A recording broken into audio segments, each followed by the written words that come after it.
حضرت عمر بن خطاب رضی اللہ عنہما سے روایت ہے، جب حفصہ بنت عمر رضی اللہ عنہما کے شوہر خنیس بن حذیفہ سہمی رضی اللہ عنہ کی وفات ہو گئی، وہ رسول اللہ صلی اللہ علیہ وآلہ وسلم کے اصحاب میں تھے اور بدر کی لڑائی میں انہوں نے شرکت کی تھی اور مدینہ میں ان کی وفات ہو گئی تھی۔ حضرت عمر رضی اللہ عنہ نے بیان کیا کہ میری ملاقات عثمان بن عفان رضی اللہ عنہ سے ہوئی تو میں نے ان سے حفصہ کا ذکر کیا اور کہا اگر آپ چاہیں تو اس کا نکاح میں آپ سے کر دوں۔ انہوں نے کہا کہ میں سوچوں گا، اس لیے میں چند دنوں کے لیے ٹھہر گیا۔ پھر انہوں نے کہا کہ میری رائے یہ ہوئی ہے کہ ابھی میں نکاح نہ کروں۔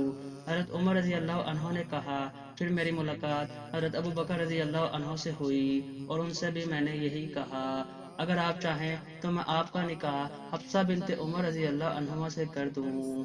ابو بکر رضی اللہ عنہ خاموش ہو گئے اور کوئی جواب نہیں دیا۔ ان کا یہ طریقہ عمل عثمان رضی اللہ عنہ سے بھی زیادہ میرے لیے باعث تکلیف ہوا۔ کچھ دنوں میں نے اور توقف کیا تو نبی کریم صلی اللہ علیہ وآلہ وسلم نے خود حفصہ رضی اللہ عنہما کا پیغام بھیجا اور میں نے ان کا نکاح حضور صلی اللہ علیہ وآلہ وسلم سے کر دیا۔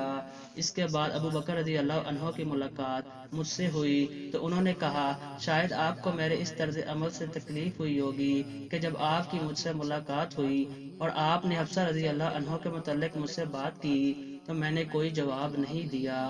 میں نے کہا ہاں تکلیف ہوئی تھی۔ انہوں نے بتایا کہ آپ کی بات کا میں نے صرف اس لیے کوئی جواب نہیں دیا تھا کہ حضرت صلی اللہ علیہ وآلہ وسلم نے مجھ سے حفصہ رضی اللہ عنہ کا ذکر کیا تھا، مجھ سے مشورہ لیا تھا کہ کیا میں اس سے نکاح کر لوں، اور میں حضرت صلی اللہ علیہ وآلہ وسلم کا راز فاش نہیں کر سکتا تھا۔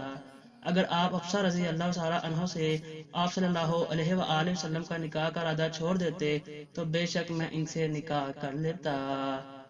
صحیح بخاری حدیث نمبر 4005۔